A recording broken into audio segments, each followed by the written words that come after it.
علیہ وسلم نے اتنا زیادہ اس پہ بات کی, اتنا زیادہ موٹیویٹ کیا کہ عربوں میں 2 کوالٹی بہت خاندانی پیدا ہوئی ہیں آپ کے دنیا سے جاننے کے بعد. ایک طرف یتیموں کا مال کا بیڑا غرق کرتے تھے, کوئی پرسان حال نہیں ہوتا تھا یتیم کا. دوسری طرف بیٹی کی پیدائش پہ منہ کا رنگ کیسا ہو جاتا تھا؟ کالا. غل وجہہ مسودن, قرآن کہتا ہے چہرہ ایسا کالا ہوتا تھا, حالانکہ سفید چٹا ہوتا ہے, چہرے پہ ایسی پھٹکار برس رہی ہوتی تھی نا اس کو لگتا تھا یہ میرے ساتھ پتہ نہیں کیا ہو گیا. سارا دن اسی سیاہ چہرے کے ساتھ گھومتا تھا اور کہتا تھا ایمسکہ علی ہون ام یدسہ فی التراب, میں قوم کے تانے برداشت کر کے اس کو برداشت کر لوں یا اس کو زمین میں دفن کر کے جان چھڑاؤں. کچھ لوگ زمین میں دفن کرتے تھے اور کچھ لوگ ساری زندگی کی ذلت اور تانے برداشت. دوستوں کو جب بتاتا نا بیٹی ہوئی ہے, دوست مذاق اڑاتے تھے. تو ہمارے نبی صلی اللہ علیہ وسلم نے زبان سے بھی ترغیب دی عورت کے حقوق کی, اور پریکٹیکل بھی کر کے دکھایا. آج زبان سے باتیں کرنے والے بہت ہیں, عمل میں کیا ہوتے ہیں؟ زیرو. ہمارے نبی نے عمل کیسے کیا دیکھو, بار بار یہ حدیث بیان کرتا ہوں, اس موضوع کی مناسبت سے ریپیٹ کر لیتا ہوں اس کو. نماز کا وقت تھا, آپ صلی اللہ علیہ وسلم اپنی بیٹی کی بیٹی 2-2.5 سال کی تھیں, ان کو کندھے پہ بٹھا کے مسجد میں تشریف لائے. حالانکہ ایسا آپ نے زندگی میں پہلے کبھی بھی نہیں کیا. حسن و حسین رضی اللہ عنہما کو سجدے کی حالت میں پشت پہ بیٹھنے دیا. سمجھ رہے ہو؟ خطبے کے دوران آپ کی نظر حسن و حسین پہ پڑی, ان کو اٹھا کے گود میں لے آئے. یہاں تک پروٹوکول ان کو دیا آپ صلی اللہ علیہ وسلم نے. لیکن اپنی بیٹی کی بیٹی کو جو پروٹوکول دیا, وہ پروٹوکول بیٹوں کے حصے میں نہیں آیا. وہ کیسا؟ نماز کی حالت میں کندھے پہ بٹھا کے لا رہے ہیں اپنی بچی کو. نارمل ہے بھائی, ہو سکتا ہے بعض دفعہ باپ ایسا کرتا ہے, بھائی بچی کو بٹھا لیا تو بھائی اب آپ اتار لیں اس کو نماز کے وقت میں. ایسا ہی ہوتا ہے کہ نہیں ہوتا؟ اقامت ہوئی ہے, وہ بچی آپ صلی اللہ علیہ وسلم کے شان مبارک پر بیٹھی ہوئی ہے. اسی طرح آپ نے نیت باندھ لی ہے. سمجھتے ہو کہ نہیں سمجھتے؟ نیت بھی باندھ لی. چلو یار یہ بھی سمجھ میں آتا ہے کہ بھائی بعد میں اتار لیں گے جب رکوع میں جائیں گے. ٹھیک ہے بھائی, رکوع میں جب گئے تو اتار لیے, کیوں گر جاتی. کمال یہ ہے کہ دوسری رکعت کے لیے جب کھڑے ہونے لگے اس کو اٹھا کے دوبارہ بٹھا لیا. 4 رکعتیں اسی طرح پڑھائی ہیں. اب محدثین حیران ہیں کہ بھائی یہ عمل تو نبی نے زندگی میں کبھی کسی اولاد کے ساتھ نہیں کیا, اور اس میں تو حرکت بھی ہو رہی ہے نا. کیا خیال ہے؟ نماز میں حرکت پسندیدہ عمل نہیں ہے اور اس کی ضرورت بھی نہیں ہے. وہ بچی رو تھوڑی رہی تھی, اس کو بٹھا دیتے وہیں پہ. اور اگر یہ سنت عمل ہے تو بعد میں دوبارہ کیوں نہیں کیا؟ بھائی بچوں کو اگر کندھوں پہ بٹھا کے نماز پڑھنا سنت ہے تو بعد میں دوبارہ کیوں نہیں کیا؟ یہ صحابہ نے کیوں نہیں کیا؟ علامہ نووی رحمہ اللہ تعالیٰ نے اس کا بڑا شاندار جاندار جواب دیا. فرمایا اصل میں پیغمبر کا مقصد عمل کر کے عربوں کے دلوں سے بچیوں کی نفرت نکالنا تھی. سمجھتے ہو کہ نہیں سمجھتے کہ اس کو وہی پروٹوکول دیا جائے گا جو کس کو دیا جاتا ہے؟ بیٹوں کو. کیونکہ نماز سے بڑا مقام پیغمبر کے لیے کوئی نہیں ہے. نماز سے اور مصلی پیغمبر کا, اس سے اونچی جگہ اس کائنات میں کوئی نہیں ہے. اس جگہ پہ سید الانبیاء اپنی بیٹی بھی نہیں, بیٹی کی بیٹی, ان کو اتنا پروٹوکول دے رہے ہیں.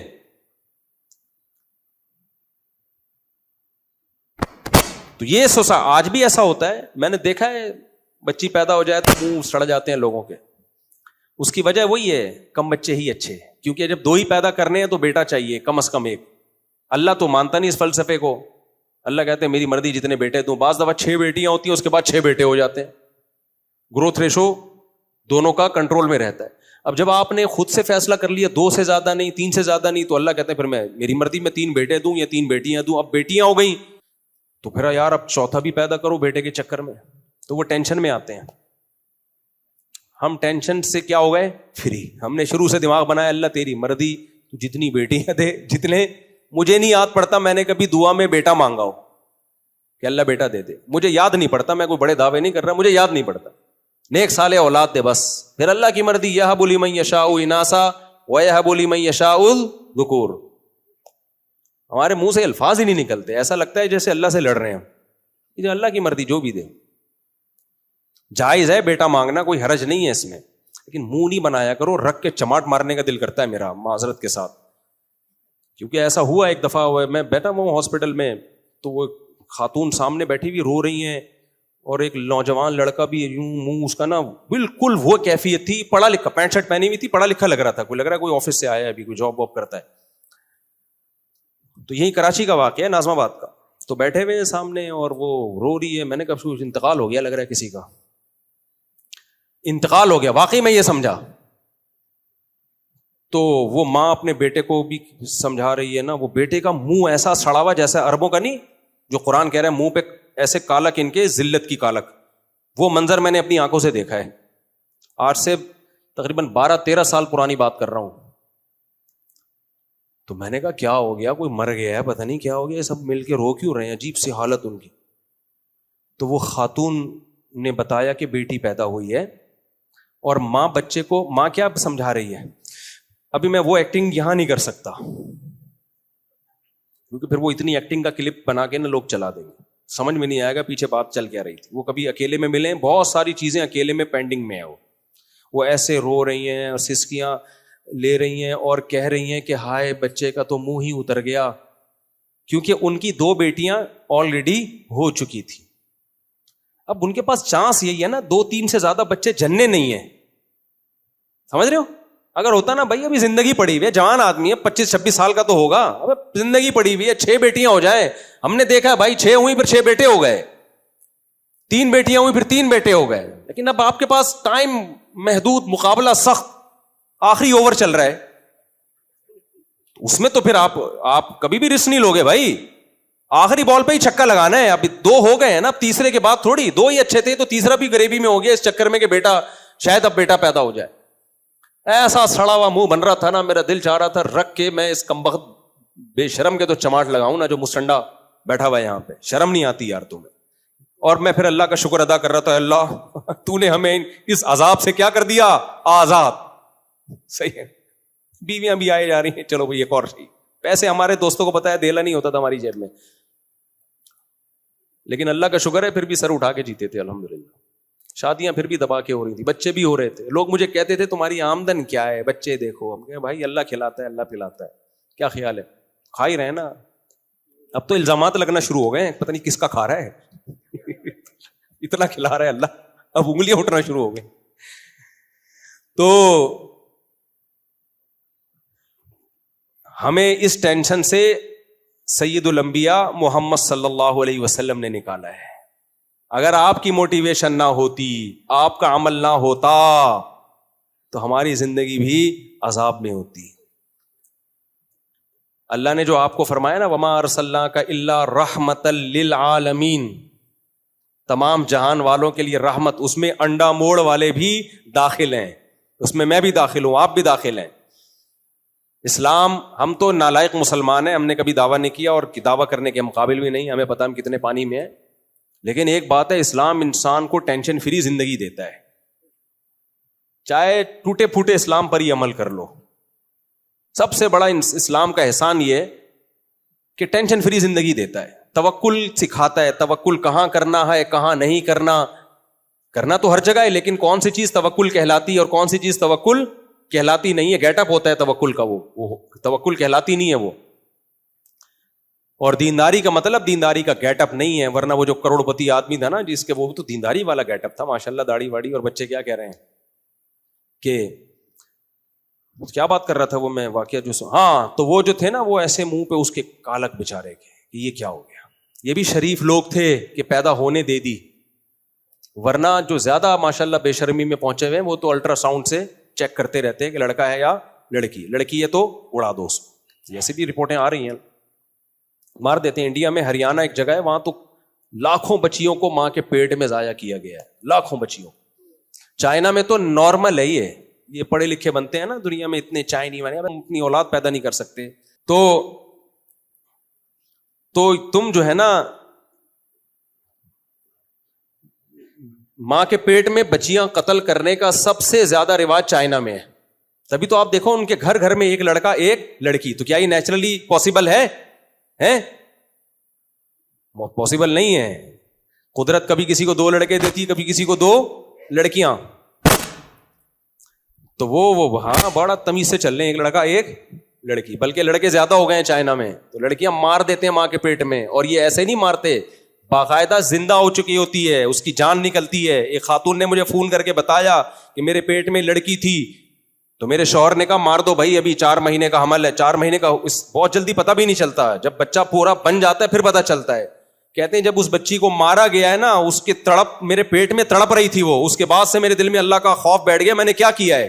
میں نے کیا تو آپ نے پورا ماشاءاللہ جہنم والا کام ہے, بچے کو قتل کر کے کام آپ نے ماشاءاللہ. اور ماں قتل کر رہی ہے اپنے بچے کو. یار مرغی خدا کی قسم اپنے انڈے کی بھی حفاظت کرتی ہے. جانوروں سے سبق سیکھ لو. ابھی چوزا نکلا نہیں ہے, انڈے کو ہاتھ لگا کے تو دیکھو, ابھی اس سے بچہ نکلا نہیں ہے, بننا شروع ہوا ہے. جانور کے دل میں اللہ نے اس انڈے کی محبت ڈال دی ہے, تبھی مرغی ہر آڑی ترچھی جگہ پہ انڈا بھی نہیں دیتی. جتنی اللہ نے اس کو کھوپڑی دی ہے نا, اس حساب سے وہ انڈوں کی حفاظت کرتی ہے. ایک جگہ پہ جا کے دیکھی, سوٹیبل جگہ دیکھے گی, کوئی جانوروں سے اور دوسرے چیزوں سے محفوظ ہو, پھر ان انڈوں پہ بیٹھتی ہے, ان کو گھماتی ہے کہ میرے بچے ہیں. اور انسان درندہ بن گیا کہ لڑکی ہے تو مار دو اس کو. تبھی کہتا ہوں میرے بھائی, یہ یونیورسٹیاں, کالج اور اسکول آپ کو تعلیم دے سکتے ہیں, انسان کا بچہ نہیں بنا سکتے. انسان کا بچہ بننے کے لیے پیغمبروں کی تعلیمات کو فالو کرنا پڑے گا. انسان کو انسان بنانے کا پیکج پیغمبروں کے سوا کسی کے پاس نہیں ہے. اور جس کے پاس پیغمبر کی تعلیمات نہیں ہے, قرآن کے الفاظ دیکھو, والذین کفروا یأکلون ویتمتعون کما تأکل الانعام.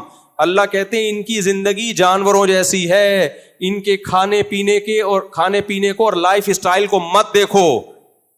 اللہ کی نظر میں ان کا کھانا پینا اور جانوروں کا لائف اسٹائل میں کوئی فرق نہیں ہے, ایک ہی جیسا ہے. بل ہم ازل, اور ایک اور جگہ فرمایا بلکہ جانوروں سے بھی بدتر. تو پیغمبروں کی وقت ہو گیا پورا میرا خیال ہے. پیغمبروں کی جو تعلیمات ہیں وہ قوم کی جو سوسائٹی میں جو جرم ہے نا اس کے لحاظ سے. تو اس لیے میرے بھائی یوٹیوب پہ جو ایک تماشا مچا ہوا ہے نا, وہ ادھر ٹانگیں کھینچ رہا ہے, وہ ادھر ٹانگیں کھینچ رہا ہے. علمیت جھاڑنا ایک الگ چیز ہے, قوم کی اصلاح وہ بالکل ایک. تبلیغ نے قوم کی اصلاح کر کے دکھائی ہے, تبلیغ والوں نے, حالانکہ بیانات کتنے سادہ ہوتے ہیں ان کے. اجتماع میں جاؤ کوئی افلاطونیاں نہیں ہوتی, لیکن بڑے بڑے لوگوں کے دل پگھل گئے. انڈیا میں ایک صاحب تھے, ڈرگ کا ان کا بڑے اسمگلر تھے. اچھا, نشے کے جتنے بھی بڑے بڑے اسمگلر ہیں نا, میں نام بتا سکتا ہوں, سب حاجی ہیں, اور سب کے نام کے ساتھ حاجی لگا ہوا بھی ہے. ہیروئن کے بہت بڑا اسمگلر ہے حاجی فلاں. میں نے پوچھا اس کے بارے میں, یہ کون گیا یار؟ انہوں نے کہا حاجی فلاں. پھر ایک اور, اب میں نام تو نہیں لوں گا نا, پھر ایک اور پتہ چلا بھی وہ ایک اور کنٹری میں نا, دبئی میں بھی جاتا ہے کچھ چھپ چھپا کے, واللہ عالم. ایسا دبئی والے مجھ سے پوچھیں کہاں دیکھا تم نے, شاید ہو سکتا ہے جاتا ہوں, مجھے کیا پتا بھائی. اور بھی بہت ساری جگہیں ہیں. تو ماشاءاللہ 4 بندوں کی میں نے تحقیق کی, چاروں کے نام کے ساتھ کیا لگا ہوا ہے؟ حاجی فلاں. حاجی فلاں یہ کام کر رہے ہیں ڈرگس کا. تو انڈیا میں ایک صاحب تھے, وہ حاجی نہیں تھے اتفاق سے, لیکن ڈرگس کا بڑا بزنس تھا, ہزاروں لوگوں کو نشے پہ لگایا, خود بھی نشہ, اوٹ پٹانگ حرکتیں. میں نے پوچھا بھائی یہ کہاں سے سدھر گیا؟ آپ کہہ رہے ہیں تبلیغ میں سروزہ لگایا تھا. تبلیغ میں, حالانکہ تبلیغ والوں کی باتیں کتنی سیدھی سادھی سی ہوتی ہیں. لوگ سارے تبلیغ پہ اعتراض کرتے ہیں, ابے ان کو آتا کیا ہے, ان کو تو کچھ بھی نہیں آتا, یہ تو ایسی بس باتیں کر. لیکن جب اپنا بچہ بگڑتا ہے نا, تو پھر کسی بہت بڑے اسکالر کے پاس لے کے نہیں جاتے, پھر کہاں لے کے جاتے ہیں بچے کو؟